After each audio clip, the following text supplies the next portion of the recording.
amazing.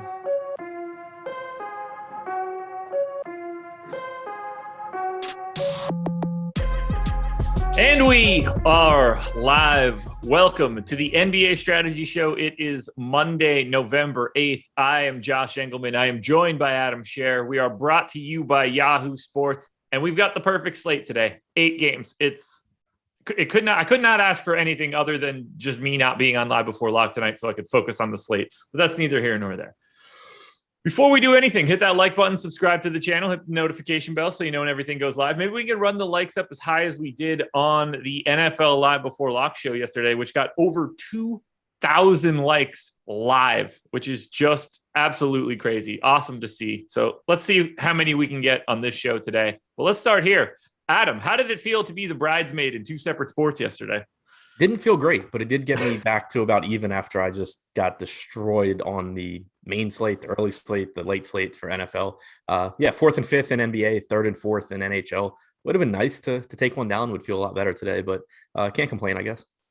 I was not mad to see that the Bills did not score for you after your Bills dig on me on the First Look show yesterday. I was actually pretty shocked, and I messaged you when I the combination of you not playing, and then I had a bunch of Josh Allen, a bunch of Diggs, a bunch of Beasley, and almost no Manny Sanders. And I was just like, oh my God, Manny Sanders is going to score like 45 points. This is going to be awful. But they just didn't score at all. Yeah, I don't get it. He had like 4 for 50 or something like that, which would have been so huge for me a week ago. And it's such a shit game still. But this is the NBA Strategy Show. We have basketball to talk about. I was away from it basically for Saturday and Sunday. So I'm excited to dive in. You ready to get started? Yeah.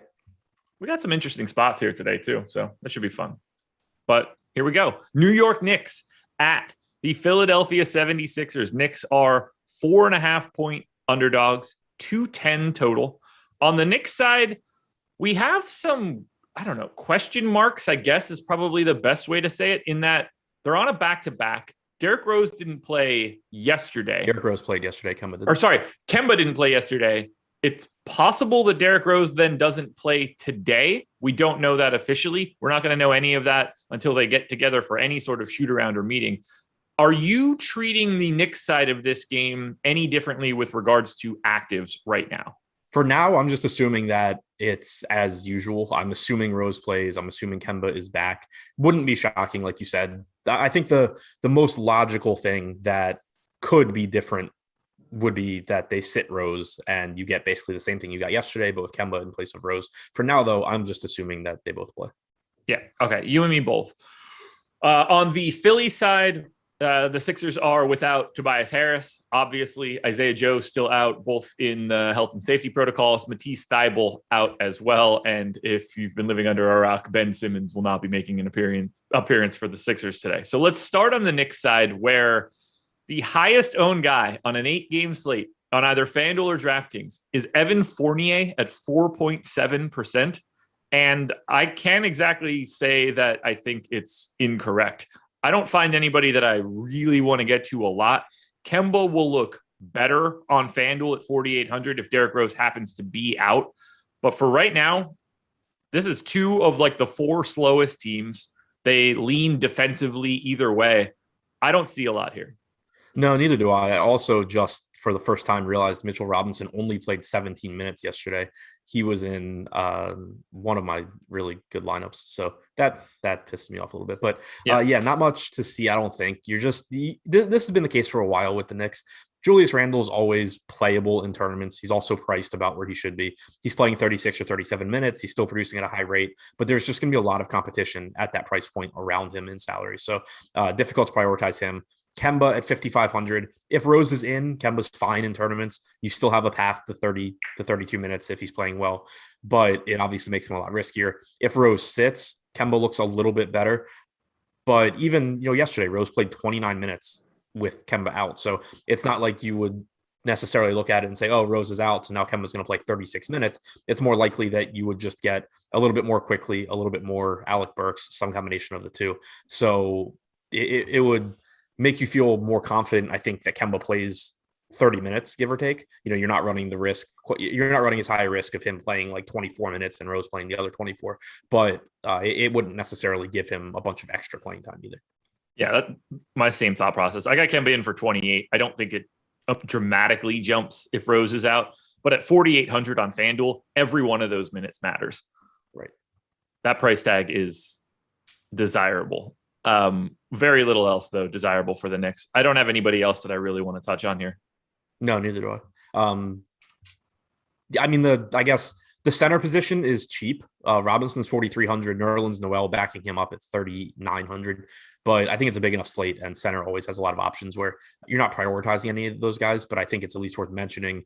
If Robinson somehow stays out of foul trouble, plays 30 minutes against Embiid, he probably outperforms a $4,300 price tag. Yeah. Similarly, if Robinson gets in a bunch of foul trouble and Nerlens Noel is having success defensively, he probably beats a $3,900 price tag.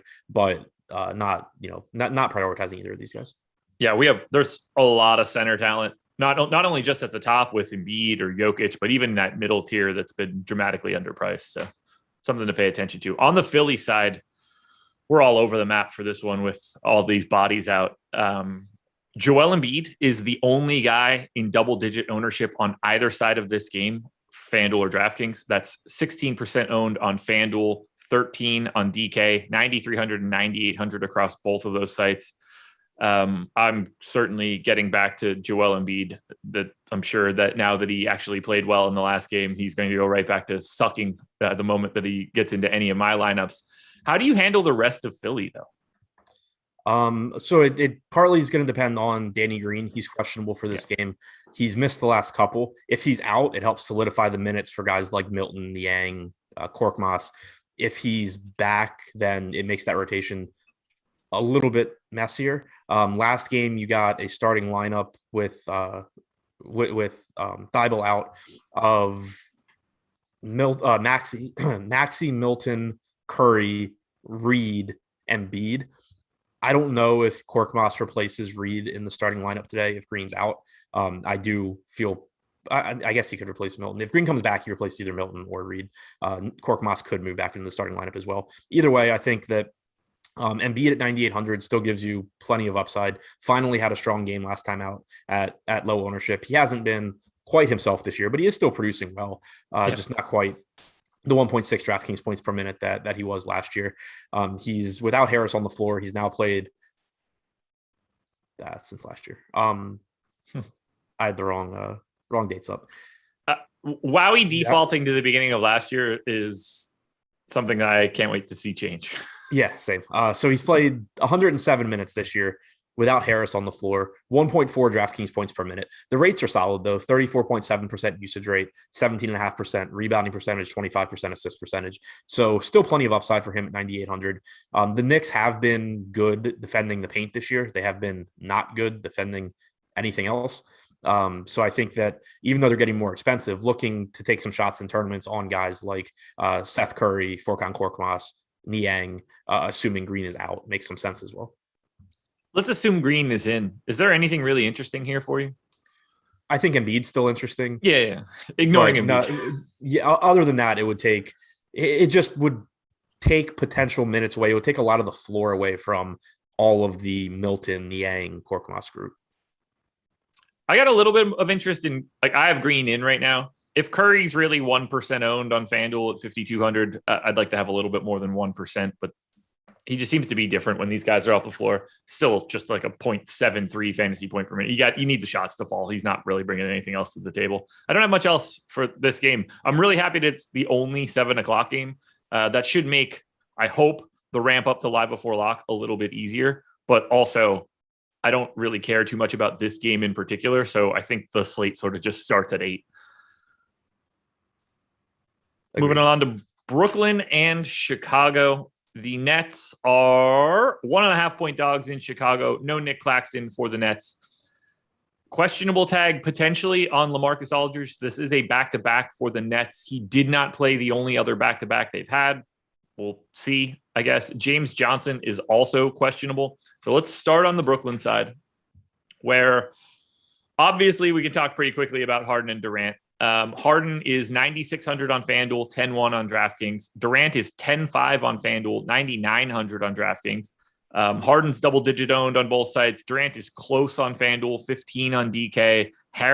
Joe Harris is at 13% on DraftKings. Bruce Brown is at 12% on FanDuel. I think Blake Griffin apparently is playing a couple extra minutes now in these games in comparison to what I was thinking post Thursday of last week. Those are really the only 5 guys that I'm worried about from Brooklyn, and clearly Harden and Durant are the stars. Yeah, I think that goes without saying, but they're also their prices did come down a little bit. Notably, Durant down to 9,900 on DraftKings. I think he was like 10-7 or 10-8 the last time he played. He's been the better fantasy producer out of the two. 1.42 DraftKings points per minute with a 31.6% usage rate for Durant this year. 1.3 DraftKings points per minute with a 25.7% usage rate for Harden. Again, I think Harden's struggles this year are going a little bit overstated because he is still producing at a high level. He's just not producing at the James Harden without Kyrie Irving level that we're accustomed to, but he still is doing well. It's just hard for me to roster him ahead of Kevin Durant when, for one, the forward positions are typically a little bit weaker, a little bit more difficult to fill than guard spots. And 2, Durant is $200 less expensive, averaging more fantasy points per minute and playing about the same minutes. So Durant, I think, the preferred option out of those two. As far as the rest of the guys go, it's difficult to trust any of them because Durant and Harden are going to dominate so much of the production. But $4,300 for Blake Griffin, if he's going to play 28 to 30 minutes, is reasonable. He's averaging 0.81 DraftKings points per minute this year. Bruce Brown is at 0.67 DraftKings points per minute. Harris is at 0.45. Can't really trust any of those guys, but there is still certainly a path for someone like a $4,200 Joe Harris to get hot from 3 and suddenly has 32 DraftKings points or something. Blake is 3,900 on FanDuel today. I like that. Power forward or center or both? Both. That works. Yeah, it's fine. If the new minutes are real, that helps a little bit. There's so much value on FanDuel with guys priced $1,000 away from what their actual price should be that it becomes a little bit less interesting. But as a pay down option, I'm okay with it if the minutes are real. But yeah, Harden and Durant, really the only 2 pieces we should be prioritizing here. Joe Harris has been so bad. So bad. Insane. Yeah, is it? So he has, where's he at? He has a 15% usage rate, 55.9% true shooting percentage. I don't know off the top of my head, but I feel like that's bad for Joe Harris. It's horrible. We're talking about a guy that's like a 44% three-point shooter. 63.6% since the start of last year. Yeah. Here are his 3-point rates over the past 5 seasons, including this one at 41. He shot 48% from 3 last year, 42, 48, and 42 in the seasons before that. Here's the problem with Joe Harris this season. He's shooting 36% at the rim off of seasons of 67, 61, 64, 64. So unless Joe Harris somehow did not remember how to make a layup, it could be the foul thing, though. The foul thing? The fact that fouls are not being called. Scoring at the rim is just down in general. Oh, yeah, sure. Certainly a possibility. He's not, I imagine he doesn't shoot a lot at the rim either. Yeah. I thought you were just saying he's not shooting well. You're saying like he's missing. He can't make shots at the rim, but Joe Harris as a person doesn't also take a lot of shots at the rim. Right. Like 70% of his shots are at 3 already. So his percentage isn't hurting him as bad as it is for someone that actually gets to the rim. Like his actual attempts at the rim are minimal. So even if he improves his shooting at the rim, it's not really changing much for Joe Harris because how many shots does he take at the rim? 1 a game. Right. Now we got to talk about a team that actually looks good today. That would be the Chicago Bulls. On FanDuel in particular, these guys not priced like they should be. Levine, 18% owned. Lonzo, 21% owned. Vooch, 16. Caruso, 14. DeRozan, 11. We've got Caruso and Levine both around 15% owned on DraftKings too. I like a lot of Chicago. I'm a bit more interested in Levine, Ball, and Vooch. A little bit less so on DeRozan and Caruso, but I understand why they're getting the ownership. What do you want to do with Chicago here against Brooklyn? Yeah, so the pricing is it's kind of similar to just kind of what we've seen all year long, where I don't think any of them stand out as top plays, like drastically underpriced. But there's very clearly a high ceiling for a lot of these guys just based on their roles and how much talent there is on this team from a fantasy standpoint. Levine at 8,600 on DraftKings looks pretty good to me. For the season, he has averaged 1.17 DraftKings points per minute. DeRozan actually leads the team with 1.21 DraftKings points per minute, 29.3% usage rate. He is only 8,200. So he's someone where I don't totally buy into the production that we've seen so far because it's not in line with what I expected coming into the season. But at the same time, he's played 314 minutes, 657 possessions now. I don't think I can just keep falling back on I expected him to be the third guy behind Vooch and Levine. That hasn't been the case. So I do think that DeRozan at 8,200 is a little bit more appealing than, I think a lot of people will give it credit for. Vooch still appealing at 8,600, but kind of the flip side of DeRozan for me. I expected Vooch to be the number 2 scorer on this team. He has a 20.7% usage rate. He's the leading rebounder, but a 16.7% rebounding percentage is good. It's nothing special. That's not really surprising when you have some other guys out there that are stealing rebounds. Javonte Green's at 11.7%. Lonzo's at 8.5%. DeRozan's at 9%. Levine's at 8.7%. It's just a team where there's not a huge rebounding void for Vooch to go completely crazy. And that combined with the usage being down, he's still averaging 1.08 DraftKings points per minute, but I expected more out of him this year. Maybe it turns around. He does still have a ceiling here, but I really think that at this point, I'm starting to look to DeRozan ahead of Vooch. I think that's reasonable. He has been better, that's for sure. He's shooting 42% from 3. I know he doesn't take a ton of them, but after a couple seasons of under 30 and in one particular season under 20, I don't think 42% is going to hold all that long. He's also seen a big cut in his assist rate. That doesn't surprise me at all for this team in comparison to the Spurs. But I think it just helps for him to have Vooch be able to space the floor, Levine clearly able to space the floor. I think DeRozan's just got a little bit more room, but Lonzo as well. He's just got more room to work in the mid-range. Yeah, and to your point about the 3-point shooting percentage, but him not taking a lot of them, 59.7% true shooting percentage this year, 59.1% last year. So It's not like his production this year is really being pushed by, just a hot streak out of the gate or anything. Yeah, what's really weird is that he's actually been worse as a fantasy play so far this season, but is somehow better. From an efficiency standpoint, it's basically the same. It's basically the same usage that he had last year. He's dramatically cut his assist rate, but for some reason that's helping in general. I don't know how that shakes out like that, but it is. Either way, kudos to DeMar DeRozan for grabbing a bag from Chicago because I thought that deal was terrible. Yeah, there's a lot of smart people, and not including you in that group. You're just wrong, but there's a lot of smart people that he's proving wrong so far. Well, I don't think he's proving me wrong in this case. I didn't think that he was going to be bad. I just don't think he's worth his contract. Yeah, and the assets they gave up. He clearly makes the Chicago Bulls a better basketball team by being on the team. There were a lot of people that I don't think necessarily agreed with that take. Yeah, so that wasn't a take I agreed with. I didn't like the idea of giving up assets and then paying him another $80 million for 3 years. Sure. That looks bad. But unquestionably, he was going to be better than trotting out Ryan Arcidiacono for another 1,500 minutes again. Unquestionable improvement. Kind of disappointing. I put so much effort in learning how to say that guy's name, and now he's just done. Yes, he is. Anything else for Brooklyn or Chicago? Caruso, I'll just mention him again. He keeps being 4,200. He's playing 28 or so minutes or more. He played 32.2 last game.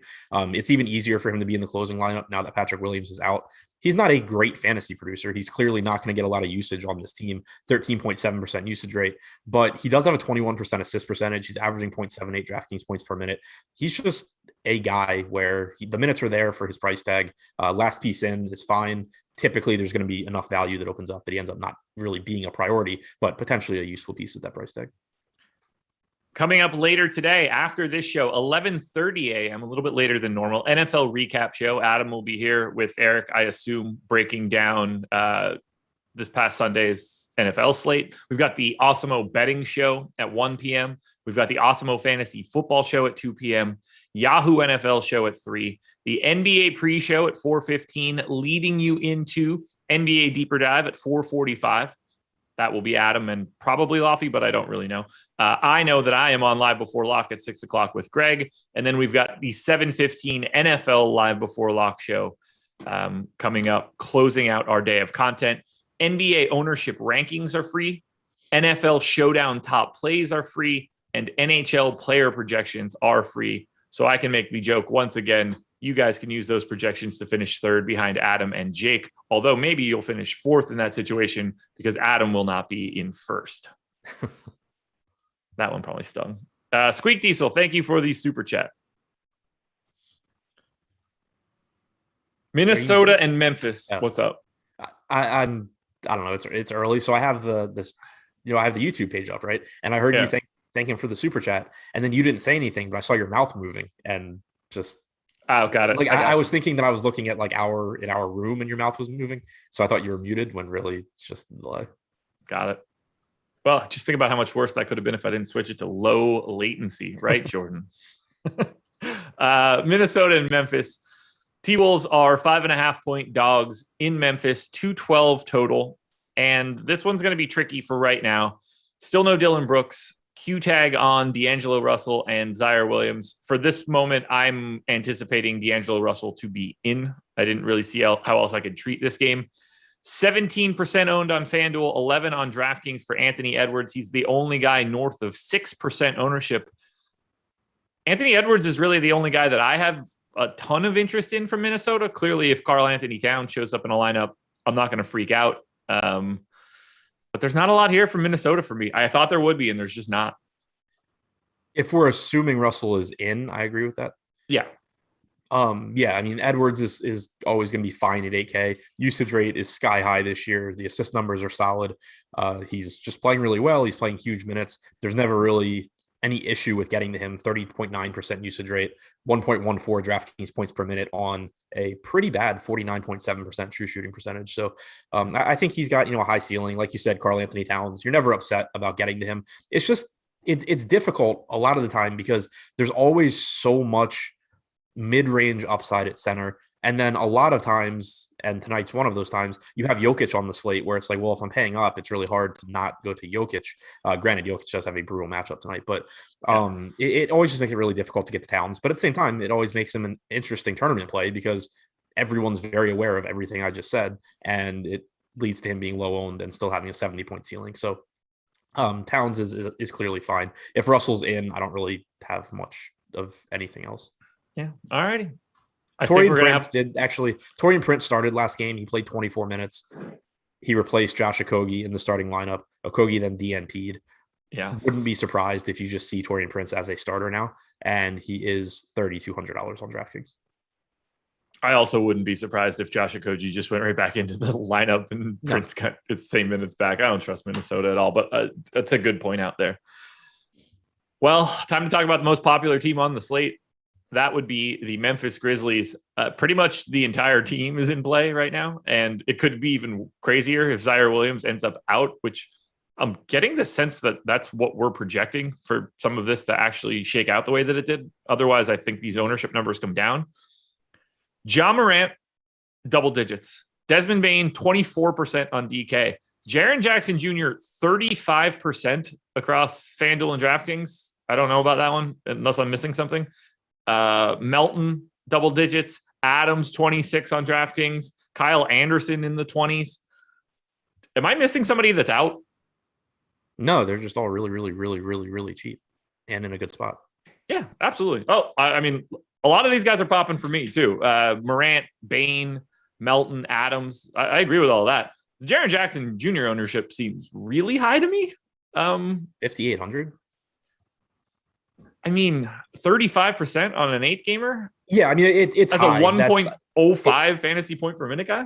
Yeah, I mean it's at a point where I haven't run lineups yet, so I kind of just assume that it's really easy to fit him in the lineups, and he helps you get some other stuff. I think he's underpriced. I think that 36% is pretty aggressive. Like you said, not only do you have the minutes issue with Jackson that is just brought on by the fact that he fouls anyone within a 5-foot radius, but he hasn't been as productive as a lot of people, including myself, expected him to be this year. He hasn't been bad by any stretch. What do you say, 1.05 DraftKings points per minute? I got him at 1.06 for FanDuel, so somewhere in that neighborhood for DraftKings. Yeah, 106 for both DraftKings and FanDuel. So he's been fine. 24.6% usage rate, 11.7% rebounding percentage. But it's just that, like, if you told me coming into the season that you were going to get about a fantasy point per minute and in non-foul trouble games, like 30 minutes per game from Jaren Jackson, I'd be really, really disappointed with that. So it's kind of surprising, I guess, that the ownership's as high as it is. But at the same time, I think he's pretty clearly underpriced. When he was 6,500 for a while, he was really, really popular. And then people kind of started to back off when they realized that he wasn't producing like they thought he was going to. But then you got this like $1,000 price drop, which just brings it right back to him being one of the best options. But he's a really volatile player too. So he's someone where, and we've even seen it at this price point, he was really, really popular like the first slate that he was 5,500. He got in foul trouble, played 18 minutes. The next slate, same price. He was like 9% owned, goes out, has a good game. Then he's really popular against Washington, I think is the order it went in. But either way, it's just one of those where clearly Jaren Jackson's a good play, but there's enough volatility here from both a production standpoint and this guy fouls at a ridiculous rate standpoint that even though he's underpriced and certainly capable of burying you if you don't have him in tournaments, it is still, if the ownership stays as high as it is, a spot where I like to kind of just get away because of the volatility. Yeah, it just feels, I actually think it's going to come down a bit just based on everything that I've seen from the slate so far, which will change it up a bit. It just feels way too high given his current role. What do you project his minutes for? Because clearly this is a discussion that could happen and there are a few right answers. For Jackson? Yeah. I usually give him like 29. Okay. I have him in for 28 right now. So I didn't want to be like too pessimistic because obviously his range of outcomes is 18 to 34 or something. He's like a demographic. Well, and the thing that the biggest thing that the biggest issue I still have with him is I feel like he should produce at a higher rate than he does. So not only like if I project him for like 28 minutes, he still looks okay at his price. But I feel like not only am I potentially under projecting the minutes because I don't understand why he's not playing more minutes in games that he's not in foul trouble, but I also feel like I'm under projecting the production because I don't understand why he's not producing better. So it's kind of, I usually go around 28 to 30 minutes, settle on like 29 since, I'm a big odd numbers guy now.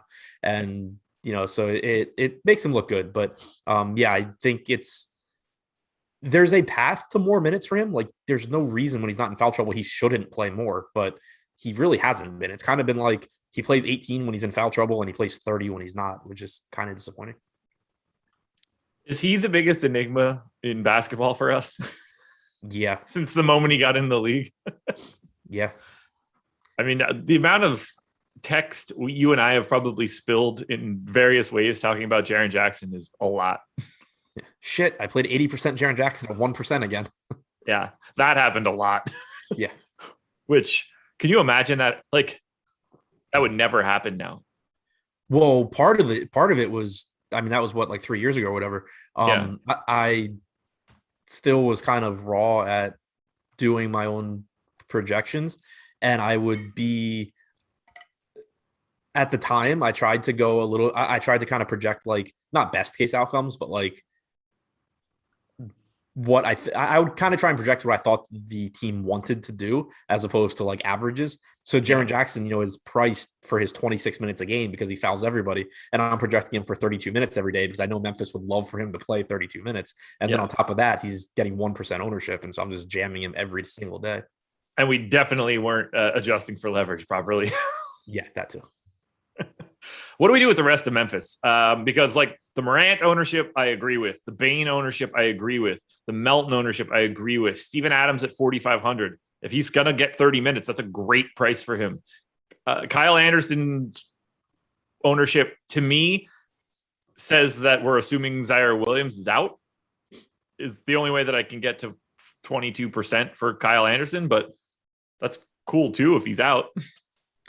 Yeah, I mean, I think Adams looks really good here. The caveat being, of course, that the center position is always loaded, but he's 4,500. I have a hard time thinking that they don't try and run him out there for a lot of minutes tonight with Karl Anthony Towns probably playing 36 for Minnesota. It's kind of one of those spots where we saw it with Zubats recently, and not that Adams has had the same sort of playing time issues that Zubats had. You're typically getting around 30 minutes from Adams when he's not in foul trouble anyway. But Towns is just one of those guys where I always feel a little bit more confident in the opposing center, because not only is Towns someone that I expect them to want to run someone like Steven Adams out there for, but Towns is going to play massive minutes. It's not like it's going to be, Minnesota only played Towns for 28 minutes and so you lost playing time for your guys. So I do like Adams here. And I'm not saying I think he does a great job of slowing Towns down. Towns is able to do everything on the floor. He'll pull Adams away from the basket. He can make lights off. But I do think that they'll try and have Adams out there a lot. So 4,500 looks good for him. Anderson at 4,200, even if Williams is in, I think it's fine. I'd be concerned about the ownership because I'm expecting 24 minutes or so.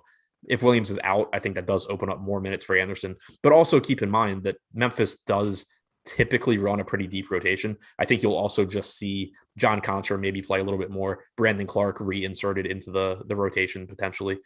So I think that it would help to solidify Anderson's minutes, probably give him a couple of more. But this isn't a team like Cleveland where I would say, I think Kyle Anderson goes to playing 32 minutes or something. Yeah, that's like I will not have if Williams is in, I probably won't have any Kyle Anderson if he's 21% owned, but I don't think that there's anything wrong with playing him at 4,200. I just don't think the ownership will hold up there. It's probably the best team on the slate today. Yeah, because we didn't even really mention, but like Melton at 5,100, Bain at 4,700, they're both still fine. They just don't really stand out quite as much as the Jackson, Adams, potentially Anderson group. And then obviously John Morant at 9,100 is going to have a lot of competition at that price point, but pretty cheap price tag for a guy that's going to play 36 minutes or so if this game's competitive. He is coming off of a massive disappointment against Washington, but that was a game where, for one, he shot poorly. 2, Washington just did a good job protecting the rim. 3, it was a blowout, so he didn't even play in the fourth quarter. He's still at 1.32 DraftKings points per minute this year, 33.3% usage rate, 36% assist percentage. Just a massive ceiling for this guy at only 9,100. Anything else on the Memphis side? No, play everybody, I think sums it up. Perfect. There we go. 470 people in here, 85 likes. Let's hit that thumbs up. Let's get that number north of 100 as quick as possible. That will look a little bit better as we move it on to the New Orleans Pelicans at the Dallas Mavericks. The Pels are 9-point dogs in Dallas, 220 total. No Zion, like we know. Maxi Kleber out as well for Dallas. Q tags on Brandon Ingram and Herb Jones once again. We'll start on the Pelican side. I put Ingram and Jones in for right now. We have Joval around 10 to 15% owned on FanDuel and DraftKings. I think he looks like the best play here, whether Ingram is in or out.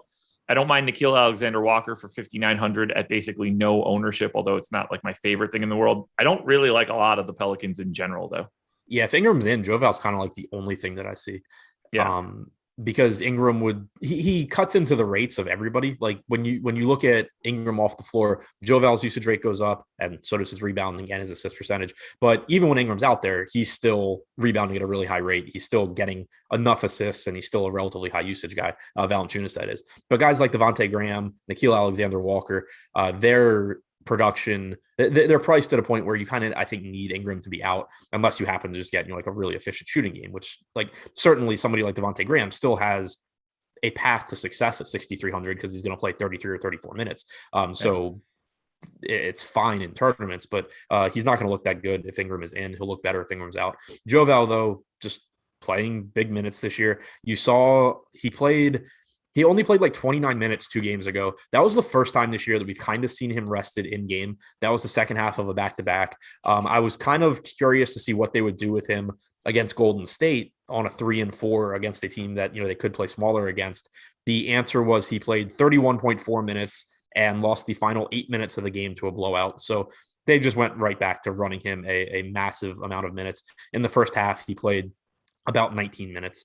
So I think that, again, you're pretty likely to get Joval out there for mid-30s. At 8,500, he still looks pretty good. But outside of that, it's really difficult for me to find anything on New Orleans unless Ingram sits, in which case guys like Graham, Josh Hart would start to look a little bit better. All right. Yeah, I don't have much else to say here. Keep your eyes peeled for that news. Dallas side. 10,200 for Luka Doncic on FanDuel, 10,700 on DraftKings. This is a really nice spot against the Pels for Luka. I'm still having a light by his standard season, 1.31 FanDuel points per minute so far this season, but 18% owned on FanDuel, 16% owned on DraftKings. I expect to be over the field on Luka at that number today. Yeah, 10-7's a little expensive on DraftKings, but still a really good spot for him, like you were saying. It kind of just comes down to my biggest issue with him is he's only $300 less than Jokic, but he does have the positional advantage by a pretty wide margin. You can roster him at guard and forward. Jokic, obviously, you can only roster at center. So I do think that Luka looks pretty good. You also have the Lakers going up against Charlotte at similar prices with Westbrook and maybe Davis. I assume Davis. So there's plenty of opportunity cost here, but it is a good matchup. And like you were saying, Luka's underperformed this year, only 1.37 DraftKings points per minute, but the rates are still there for him. He has a 35% usage rate, a 40% assist percentage, a 12.5% rebounding percentage. For what it's worth, he's been more productive from a fantasy standpoint in games Porzingis has played for the entire time Porzingis has been on the team. Porzingis is back now. He's been out for a lot this year. I'm not saying that's the reason that we've gotten the slow start from Luka, but I don't know. Maybe it is. So I still really like getting to Luka here. Sorry, I had to tell the wife to beat it, peeking her head in here while we're talking. I'll figure out what she needs in a second. Porzingis, double digits in ownership. Dorian Finney-Smith, double digits in ownership. Tim Hardaway Jr. is 5,100 on FanDuel, 5,900 on DraftKings. I like that FanDuel price. I don't really want Porzingis, but I don't mind it. I don't know. To me, it's just kind of like Luka, and then if any other Dallas guys show up, that's cool. Yeah, that's pretty much where I'm at too. In their last game, Porzingis was on a minutes limit, played 20. Well, actually, no. I think the phrasing was he is not on a minutes limit. We do not expect him to play more than 30 minutes. Was I believe how that was reported, which made tons of sense. But he played 27.9 minutes. I assume you're going to get low 30s in minutes from him today at 6,700. Pretty good price tag for him. Someone that people, I think, kind of conflate his real life disappointments with his fantasy production. He's at 1.11 DraftKings points per minute this year in 105 minutes. Since last year, he's at about 1.25 or 1.16 rather DraftKings points per minute. So I still think that there's some value there at 6,700. Obviously, Kristaps Porzingis with no center eligibility too, which is just makes it real smart for DraftKings. Yeah. Like I said, the Hardaway price on FanDuel is too cheap. He's been bad. Dorian Finney-Smith isn't a great DFS option generally. If he's pulling ownership, it's even scarier. But there are guys you can get to because the Pelicans stink. Yeah, don't sleep on Jalen Brunson, especially. This is going to sound kind of weird. If Brandon Ingram is out, I will give Jalen Brunson more minutes because there's no reason really for Dorian Finney-Smith to be in the closing lineup if the Pelicans have Josh Hart and some combination of Herbert Jones or Najee Marshall or whoever else. It would make a lot more sense for Jalen Brunson to replace Dorian Finney-Smith in the closing lineup. If Ingram's in and the Mavs are playing from behind, I would still expect Brunson in the closing lineup. But if they're playing from ahead, you would expect Finney-Smith to be out there. I just don't really know why they would bother with Finney-Smith if there's no Brandon Ingram on the floor. Yeah, it's even if there is a Brandon Ingram on the floor, I don't know how much it actually matters. But I assume if Brandon Ingram is on the floor and the game is competitive, then you're getting Dorian Finney-Smith. All right. Anything else for this one? No. Time to talk a little bit about the presenting sponsor of this show. That would be Yahoo Sports. We partnered with Yahoo to bring you a pretty good deal. So right now, you can get 1 free month of Awesemo Plus Platinum. All you have to do is be new to Yahoo, sign up for an account using the link in the description of this video, deposit and play. That's it. Yahoo will send us your name after you do this and you play in your first paid contest. At that point, we will reach out to you with an email with a coupon code. If you need immediate access, please email support@awesemo.com. You could also claim a free $10 below, which can be used to enter any other Yahoo contest. We've got tools and projections specifically for Yahoo that you can use on the website that will help you out in this endeavor. It's a great deal. Make sure you're checking it out. All righty. Well, let's keep it moving. 4 more games to go. We're at the midway point of this one. Miami and Denver I really wish I could watch this game if both teams were at full strength. Like, I'd really like to see Miami, Denver if Jamal Murray were healthy and if Michael Porter Jr. were healthy. We know that Jamal Murray isn't playing in this game. He's a ways away. Michael Porter Jr., though, out. Back soreness, not great for someone that had back problems coming out of college. And then Max Struess or Strus, not entirely sure the proper way to say that. He is Strus, questionable. I think it's Strus as well. He is questionable for Miami. I don't know if that has all that big of an impact. We'll start on the Miami side, where they are 2.5-point favorites. Jimmy Butler, Bam Adebayo, Kyle Lowry, to a lesser extent, Hero and Robinson. I like the big three. I certainly like Kyle Lowry, where he's still $6,200 on FanDuel, $1,700 cheaper than he is on DraftKings. These guys are like likes, not loves for me, though, today, because it's a tough spot. Yeah, that's where I'm at as well. There are really good fantasy producers, but it's a tough spot in Denver. Miami only has a 104 implied total here. Bam is certainly fine at 8,100. He's been very good this year. He'll have his hands full on the defensive end, but 1.23 DraftKings points per minute for Bam. Assist percentage is down a bit. Usage rate is up as a result, or a trade-off, I should say. So he's been really, really good. I think 8,100 is fine. Butler's been great, 1.28 DraftKings points per minute. Still, I think, priced about where he should be. Lowry at 8K on DraftKings is a pretty tough sell, given that he only has a 16.7% usage rate this year, where I think I might be. So I think Bam looks good. I'm also really interested in Tyler Hero, though. He's only 6,600 on DraftKings. He's typically playing like 32 minutes per game. He's closing consistently. Denver's second unit has been absolute garbage this year.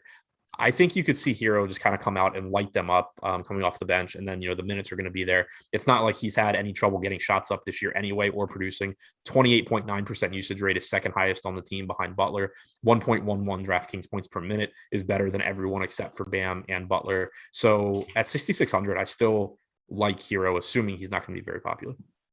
That's fair. He came up in 5% of my stuff. I got him in for 31 minutes. I like him. Just a guy to me, though.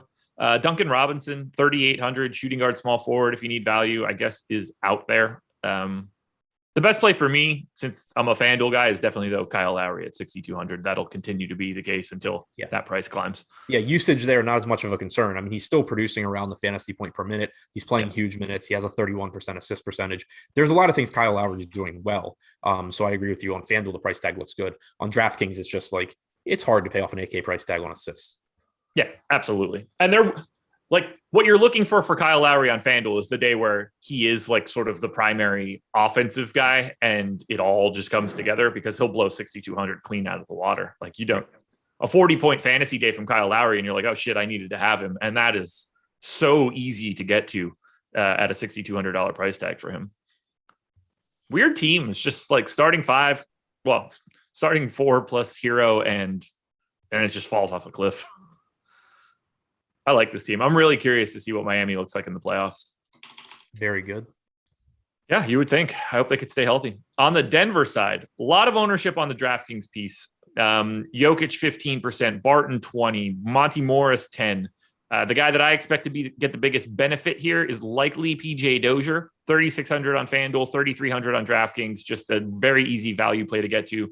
Don't sleep on our boy Bones Highland, flat minimum on DK. There are minutes to go around at this point. He is 12% owned.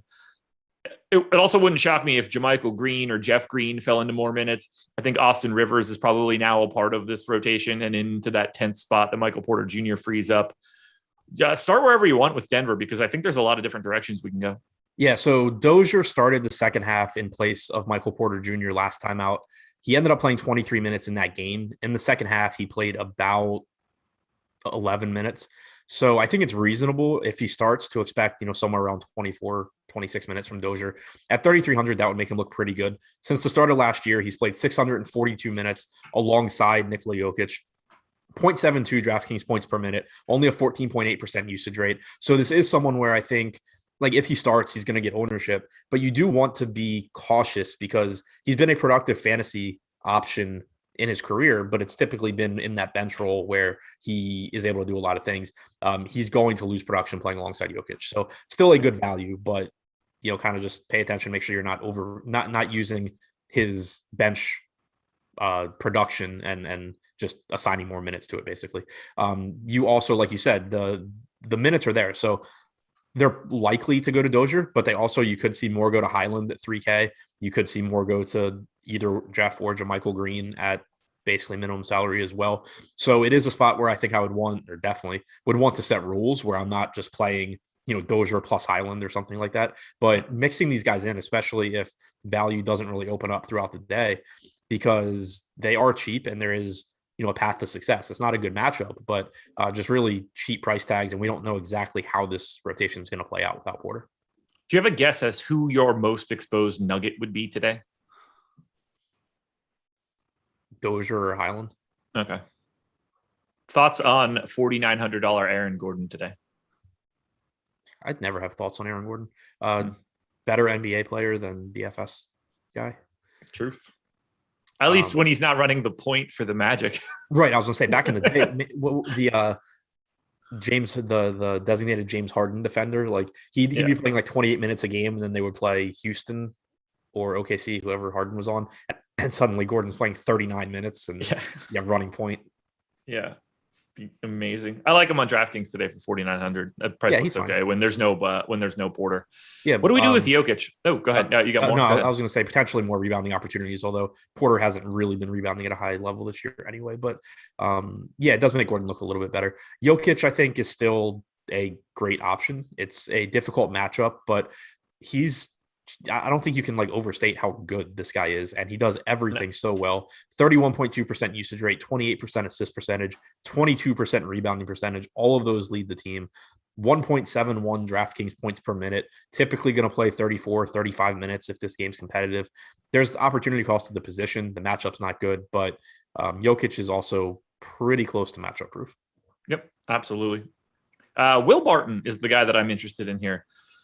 20% owned on FanDuel and DraftKings, 5,800 and 5,500. Positional eligibility on DK looks really good. Maybe I'm just dramatically under projecting him. I don't know what to feel here. I like him, clearly. 20 felt a little high, but I might just be a little low. It seems high to me. The minutes should be there. The issue that I have, and I don't really know what Denver's doing, Barton's still not playing with the second unit.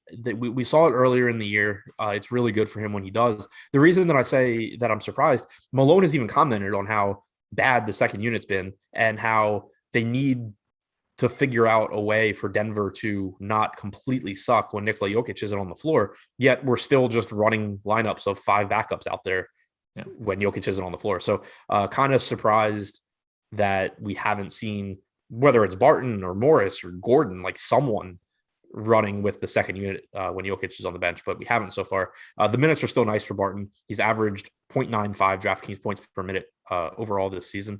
So he's fine, but still a tough matchup and still not someone that's going to dominate any stat category because of Jokic. By the way, in my pace metrics, Denver 25th, Miami 28th. This one's going to be slow. Yeah, it's a really defensive on the game. Miami side. It's an extremely unappealing game that has a lot of very appealing fantasy producers. So it's always kind of tough when those two things run into each other. All righty. Anything else here, Miami or Denver? No.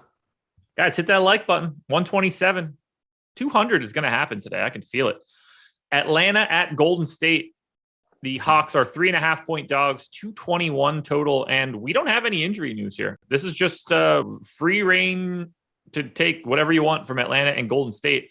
I like a lot of Atlanta on FanDuel. The prices aren't as good on DraftKings. Trae Young is 8,500 on FanDuel. I shouldn't have to tell anybody that that's a good price. John Collins is 6,800. I like him. He is 19% owned. Clint Capella is 6,300. Coming off of 3 out of the last 4 games, well north of 30 minutes. He's 20% owned. I think he should be. Bogdanovich is 12% owned. DeAndre Hunter is 10 across both sites. Not the best pricing on DraftKings, though. But what do you want to do with Atlanta?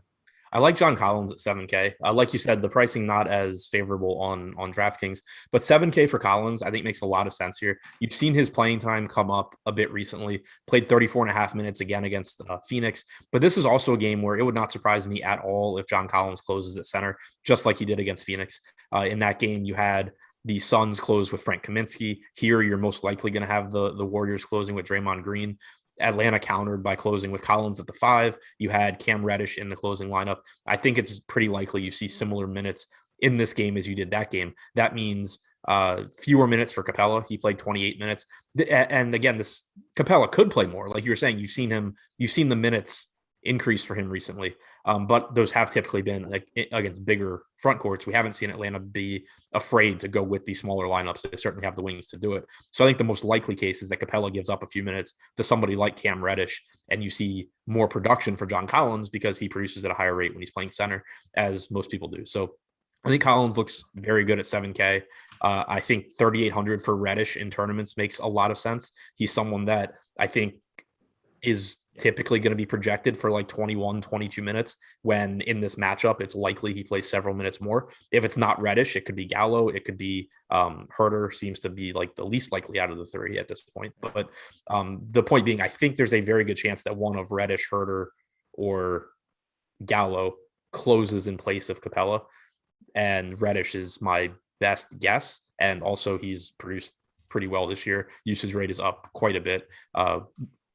0.88 DraftKings points per minute, but a 24.1% usage rate. So I think that even though the pricing on Atlanta isn't great, this is a spot where projecting a few extra minutes to the wings makes a lot of sense and makes them look a little bit better.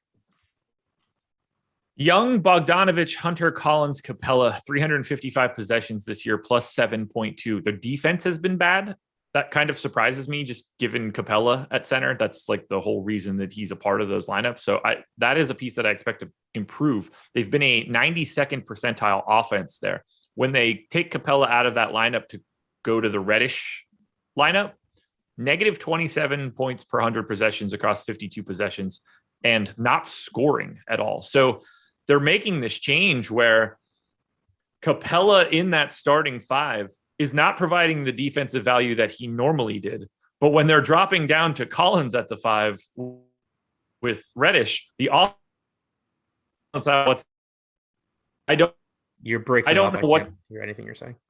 Oh, really? Now I can hear you. Better? Yeah, better. No, I was talking about the rotations for Atlanta and why they've been kind of weird closing, or the lineup choices at least. What's your expectation for Clint Capella for minutes then today? Because it's a tricky thing, because you have to be like, okay, it's 34 when things are going well. It's 27 if he doesn't close, and there's a 50-50 shot that he doesn't close. Like, yeah, I mean, I think the last game against Phoenix, I think, is a pretty good blueprint for what I would expect tonight. And yeah, like you're saying, I think there's a greater than 0% chance he plays 34 minutes here. I think that it's, but if I had to guess which side, which I kind of do because I'm playing DFS, I'm going to guess that he loses a few minutes to the wings. So if you're giving Capella 28 to 30 minutes, especially on FanDuel, he's still going to look okay. But I think this is a game where you're more likely to get extended run for the wings. Also, I'd forgotten to mention it. Somebody asked in chat about DeAndre Hunter. He's only 4K on DraftKings. I think that he's never the most exciting guy to roster. He's only averaging 0.65 DraftKings points per minute this year. He's not doing a whole lot of anything, only a 5% rebounding percentage, but he is 4K, and there's plenty of guys on Golden State for him to defend. So you could see a few extra minutes for him. Certainly not a priority for me, but there's a path to success. I don't know if you actually answered this question. Do you prefer Collins or Capella today? Collins. Okay. Just checking. Yeah, it's not particularly close either. Collins for this season, 1.12 DraftKings points per minute compared to 1.03 for Capella. I think it's likely he plays like 4 or 5 minutes more than Capella does. And then I haven't actually looked. I know in the past he's produced at a high rate without Capella. This year he's played a total of, where did he go? He's played 75 minutes without either one of Clint Capella or Gorgie Jang on the floor. 1.39 DraftKings points per minute with a 22% rebounding percentage. Okay. Yeah, I have Collins. I have Collins at 32. I have Capella at 30 right now. Yeah, I'll probably go like 33-29 or something. Okay. They have averaged 1.2 minutes. Their average is 1.2 minutes apart. They staggered pretty much the entire Phoenix game. Yeah. Well, not they staggered the entire second half. Capella or Collins played about, they staggered the entire game except for Gorgie Jang played 3 minutes. So yeah, that's what I was going to say. The 3.2 minutes that Gorgie Jang played. Yeah. Other than that, every minute Capella wasn't on the floor, Collins was. So, I mean, I'm going to end up giving, Collins like 30, let's say 32 or 33 minutes, but also wanting to account for, let's say 50% of those minutes being at the rates I was just saying, where Capella's not on the floor. Yeah, that makes some sense. Tricky spot for Atlanta, but lots to like here. I think it's one of those spots where I like games in spots like this because I think this is where you can. It's really difficult in NBA DFS these days to really give yourself an edge in terms of expectations because everybody's so good at it. But I do think that games like this you can still find them because you have to be willing to be wrong. But I'm not gonna go into this saying like, oh, I don't really know what Atlanta's going to do. I'm just going to play it 50-50. I think they're going to close small. I'm going to project this game to close small, and it's going to give me a lot of John Collins. It's going to make Cam Reddish look good. It's going to make, in non-Reddish lineups, Gallinari look a little bit better. I'm going to at least put myself in a position where if I'm right on the rotation Atlanta runs, I'm going to be over the field because the field's just not projected in the same way.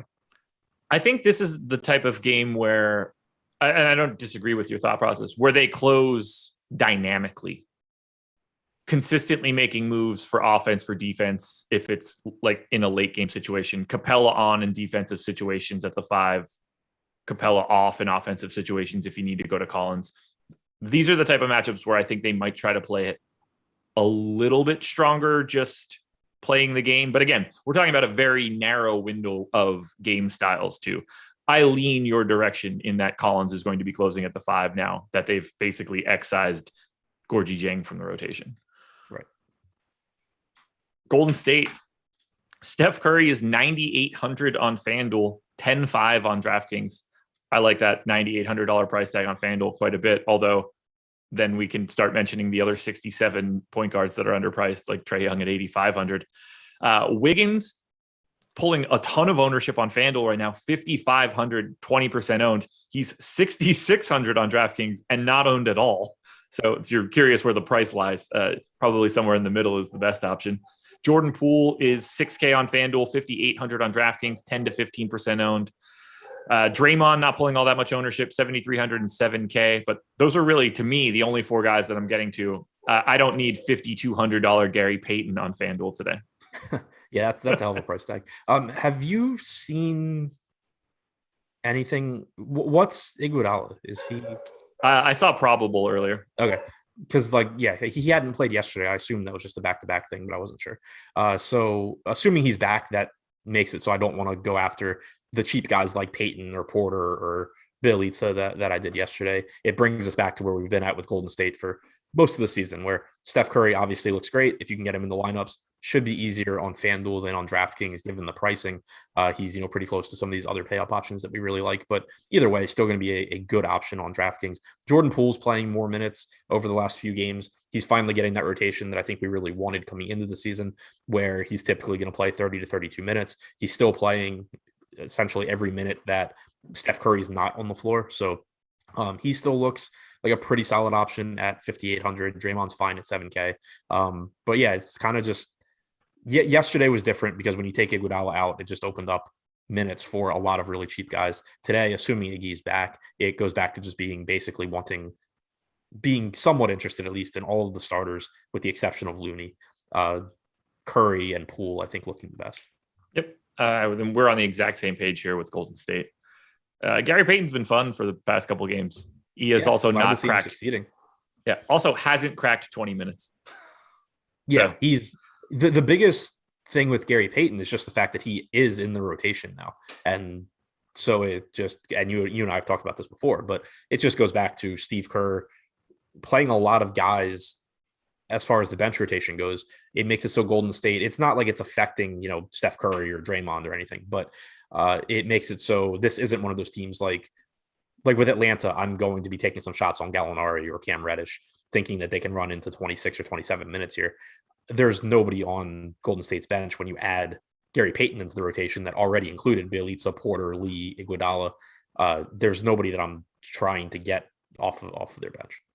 All right. Well, let's move to Phoenix. Here it comes. We're doing this one today. Phoenix 2.5-point favorites in Sacramento, 222 total. This is going to be a great DFS game, at least I hope. But no DeAndre Ayton today, which means Chalk Frank Kaminsky Day is upon us. He is 45% owned on FanDuel and 31% owned on DraftKings. I have no issues with those numbers whatsoever. I got him in for 28 minutes as well. I really like Mikal Bridges on FanDuel today at 5K. I don't mind Jay Crowder at 6% ownership on FanDuel if other guys in that area are going to be the pay down options, but it's not the type of guy that I get excited about. We could talk about Chris Paul. We could talk about Devin Booker all we want. I think the conversation needs to start with regards to Frank Kaminsky and JaVale McGee for today. How do you manage it?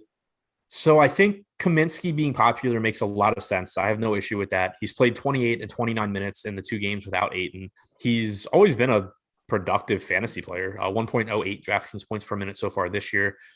Since the start of last year, I think he's in that same range. I'm pulling it up now, but he's always been someone that, from a fantasy standpoint, has been fine. He has issues as an actual player. 1.03 DraftKings points per minute since the start of last year. The one thing I would caution is, we got him playing 28 minutes in that first game. The 29 minutes last time, JaVale McGee got hurt like 2 minutes into the game, went to the locker room. Kaminsky comes in. McGee comes back, picks up a foul in his 6-minute stint. Then he comes back in to close the second half, or to close the first half rather, picks up 2 more fouls. So you get an extra minute and a half for Kaminsky there, on top of the fact that he probably subbed in earlier in the first quarter than he would have. McGee starts the second half, picks up foul number 4. So you get Kaminsky back in. McGee opens the third quarter, plays to the 5-minute and 20-second mark, picks up foul number 5, subs out, Kaminsky comes back. I think it's likely that you get, 26 plus minutes from Kaminsky. I don't think it's a guarantee. I think people are probably going to overestimate the confidence that they should be projecting Kaminsky with, given how the 2 games without Ayton have played out. It would not be surprising if it ends up like 24-24, or something like that. So that's the only thing, even if you get 24 minutes from Kaminsky, he's going to look good at 4,300. So that's why I'm not too worried about him. I do just think that assuming you're getting 30 minutes or so from Kaminsky here is probably a little aggressive. Yeah, the piece that's concerning me is that we haven't seen JaVale ever break free in minutes. Even in spots where we saw DeAndre play 24, they gave Jalen Smith a rotation. Yeah. DeAndre plays 25. They gave Jalen Smith a rotation. And they have no incentive to give Jalen Smith rotations. They don't care at all now. They're he ain't going to be back on this team. It concerned me to think, is that is JaVale McGee's asthma picking up again and he can't get back out there for those extra minutes? I don't know if he has an actual ceiling to his minutes. I don't know if he just runs into a 20-minute wall. Right. I agree with that. We kind of had this conversation about McGee the other day when someone in chat was saying, his asthma, he has asthma. And it was that hasn't been a thing for 3 years. He showed that he physically can play those minutes. Yeah, over the last few years, but we haven't seen this Phoenix team want him to play those minutes. At the same time, though, in that last game, he played 18 minutes and he was in injury/foul trouble the entire game. They played him for a 6-minute and 38-second stint to open the fourth quarter, and then he picked up his 5th foul. So it's not like they were entirely running him in short stints there either. So I think that there's just, I'll probably project it 22, 26, 22 to McGee, 26 to Kaminsky. I want to project it I'm getting both of them. Right. And I think Kaminsky's the more valuable of the 2 because he has power forward eligibility and McGee doesn't. Yeah. I'm with you there. I'm projecting JaVale McGee high enough that he is showing up in a decent enough chunk of my lineups that when I'm sorting, I can get to him. Because it's not going to do me any good to go 28-20 and never get him. Right. Frank Kaminsky could just as easily be in foul trouble. Now, they could play someone else at center. I was going to say also, we're assuming, because we've seen them basically be the only centers, they also could just play Jay Crowder. They could play Jalen Smith. Frank Kaminsky could just play horribly and get benched. It would not be the first time that he's done that. This is a spot where I think Kaminsky is a good value play. I do not think he is as safe as people are going to make it out to be. I agree. I don't think the minutes are safe. That is salary. Yeah. If my minutes end up right, then I want all of that Kaminsky. Right. Yeah. I'm playing. Yeah. I guess I should rephrase this. I'm playing a lot of Kaminsky at that salary. This isn't like, so even Jaren Jackson, right, at 5,800, there's just going to be options around Jaren Jackson that offer the same sort of upside. You're not typically going to find players around 4K that offer over a fantasy point per minute production and have any sort of a path to 30 minutes because they would not be 4K. So I'm still going to play a lot of Kaminsky because my lineups are just going to be better with him in there. It's just that I also think people are going to feel a lot more confident in these minutes than they probably should. Completely. Yeah. Like if this game skews blowout either direction, I don't think Frank Kaminsky or JaVale McGee are playing the final rotation of this game. It's probably Jalen Smith. Like it can break wrong, but when it's even median, Frank Kaminsky is going to look pretty good at 4,300 just by default. Just keep an eye on the ownership. Anything else for Phoenix that stands out to you? They're kind of difficult on DraftKings. I was reading chat for a second. Steven Adams no longer on the Pelicans. It's Jonas Valanciunas that looks better if Ingram doesn't play. Yeah. The rest of DraftKings, I mean, Paul and Booker still look fine from a ceiling standpoint. Cameron Payne being back, I think, is a little bit of a negative for Chris Paul. You still got 35 minutes from him last game, but I just wouldn't be surprised if Payne starts to slowly creep into those minutes and lets Phoenix, pull Chris Paul back to playing 31, 32 minutes, save him a little bit, for the playoffs. So I still think that Booker and Paul have high ceilings, but I am a little concerned about Cameron Payne's return as far as how it's going to affect Chris Paul's minutes. Also, 3K Cameron Payne, I don't really hate that in tournaments. I don't expect him to get a lot of minutes here, especially only in his second game back. He only backed up Chris Paul last game, but there's going to be a game soon where Cameron Payne plays like 18 minutes at 3K. Yep. Okay. Yeah. I mean, the second game of his season, he played 19. Like it's coming faster than you'll expect. Yeah. And I mean, the reason that's mentioned is he's a good fantasy producer, 1.04 DraftKings points since last year. So I think there's going to be enough. There's going to be enough value today that I'm not, going crazy hoping to get the Cameron Payne game. But I think, I guess, kind of mentioning him more so just looking forward. For as long as he's at 3K, he's going to be someone where on slates where there isn't a lot of value. I'm interested. On the Sacramento side, only guys in double digits of ownership are once again De'Aaron Fox on FanDuel. So I'm going to be taking that beating again. Harrison Barnes is 7,300 on DraftKings and 11% owned. Nobody else is really pulling any ownership. It's all sort of just a bunch of guys around 5%. And I think I'm okay with that, but I'd like to get a little bit more Barnes on FanDuel. I'll get a little bit more than 1% owned Tyrese Halliburton, although that probably won't work out for me. Buddy Hield had a hell of a half-court spin move 3 yesterday, but otherwise it's Fox for me on FanDuel. It's Barnes for me on DraftKings, and I'll have some Rashawn Holmes across both. Hield's been so weird. Like, what happened to Buddy Hield last year? Hield this year is back to like a 25% usage rate. He's always been a guy that goes out there and chucks. And then last year he had like a 19.5% usage rate or something. But yeah, I mean, it's still difficult to get to him from a fantasy standpoint. For me, it's Fox, Holmes, Barnes, the guys that look the best. Holmes' salary is getting up there, but he is still playing 30 to 32 minutes in most games where he's not in foul trouble and or ejected. He's averaging 1.22 DraftKings points per minute this year. I am certainly not afraid of a Phoenix front court featuring a lot of Frank Kaminsky. It's going to look pretty good for Holmes, and I assume he's going to be able to stay on the floor. So don't mind him in tournaments, but the price is getting up there. Harrison Barnes' usage rate and rebounding percentage are both up this year. As a result, he's averaging 1.08 DraftKings points per minute, and he's playing 36 or 37 minutes typically. So he looks fine. The price, about where it should be. And then De'Aaron Fox, there's reason, I think, to be concerned about him this year. It's not just poor three-point shooting. If it was, I'd be playing a lot of him. But the usage rate's down a few points. That's something where when he's shooting well, maybe you do see him shoot more. But his usage rate's down from about 30% last year to 27.5% this year. The assist percentage is down a few points to 26%. I think that's partly because you have Halliburton and Davion Mitchell getting assists now as well. So part of Fox's lack of production has been poor shooting, but I also think the underlying numbers suggest that maybe he's not going to produce at quite the same level we saw last year. Anything else here for Sacramento? No, that's it. Let us close this out then with the Charlotte Hornets and the Los Angeles Lakers. Hornets 2.5 point dogs in LA, 224 total for this game.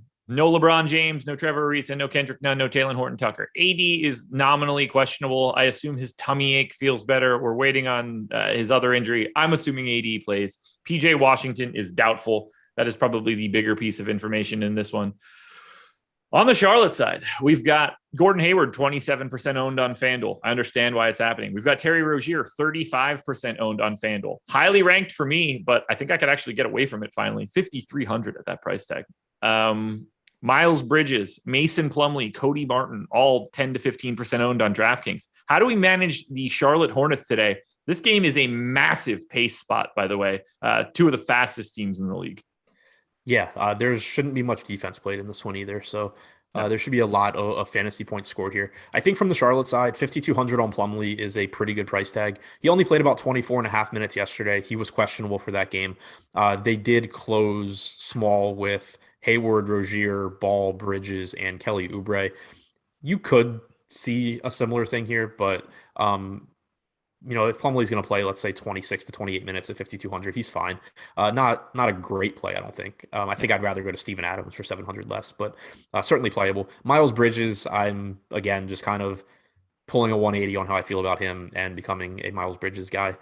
His rates have just still been there, even as he's played more minutes alongside LaMelo, as Terry Rozier's played more games. We've still seen Hayward just not really be much of a factor offensively. Bridges has now played 155 minutes alongside Terry Rozier, 22.3% usage rate, so lower than he's at overall this season, but still plenty of usage. 1.17 DraftKings points per minute, getting assists, getting rebounds, and he's playing huge minutes. So I still think Bridges is reasonable at 7,700. Rozier is fine. LaMelo has a really high ceiling. I don't feel super confident in any of these guys at their prices. I think that they're pretty close to priced correctly for their median production, but I think that the opportunities for guys like LaMelo and Bridges to just put up a massive game anytime they're on the floor still make them pretty appealing at their price tags. On the Lakers side, it gets pretty easy. You can play Anthony Davis and Russell Westbrook, and you probably don't want to play anybody else. AD is 12% owned on FanDuel, 10 on DraftKings. I like him more than Russ, probably, if we know that he's playing.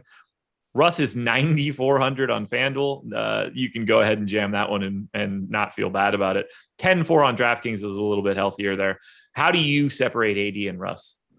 Yeah, I give the slight edge to Davis, assuming that he's able to play, just because he's the better player. But that's not to take anything away from Westbrook and the fantasy production he offers. So far this year, without LeBron on the floor, 173 minutes for Davis, 196 for Westbrook, 1.47 DraftKings points per minute for Davis, 1.4 for Westbrook. They're both likely to play 36 minutes or so. If this game's competitive, it's a great spot for both. So just looking at the roster, a lot of both of them.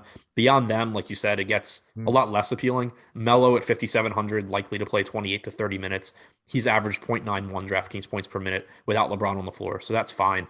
But even without LeBron on the floor this season, Malik Monk, 0.63, Bazemore, 0.52, Reeves, 0.53, Bradley, 0.53, Rondo's at 0.89. The centers, Jordan and Howard, are both around a fantasy point per minute. But you just get so much of LeBron's opportunities just funneled to Westbrook, Davis, and then to a lesser extent Melo, that it still just makes these other guys completely useless.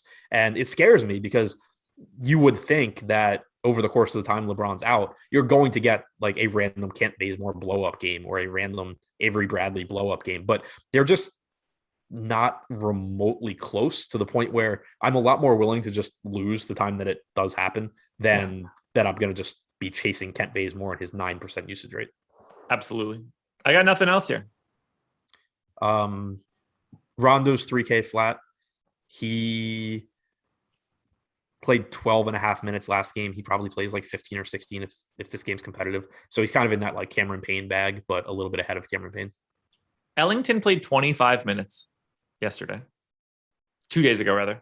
It was almost all in the second half. Right. But based on the way that they've been reporting him all season, I didn't know that he had that capability right now. I mean, he was active and not functionally playing in games where he could have played, in games where they needed him. So I thought it was interesting to see that he can play 25 minutes right now. Oh yeah. I didn't think he was I didn't think they would allow him to play 25. Yeah, I see what you're saying. I don't think that really matters today unless Davis is out, though. Right. Yeah. It not at all. I just thought it was crazy that because I think Wayne Ellington is a future starter on this team. We'll see where that actually ends up. Wayne Ellington might be the only player on this team that actually fits on this team. Yes.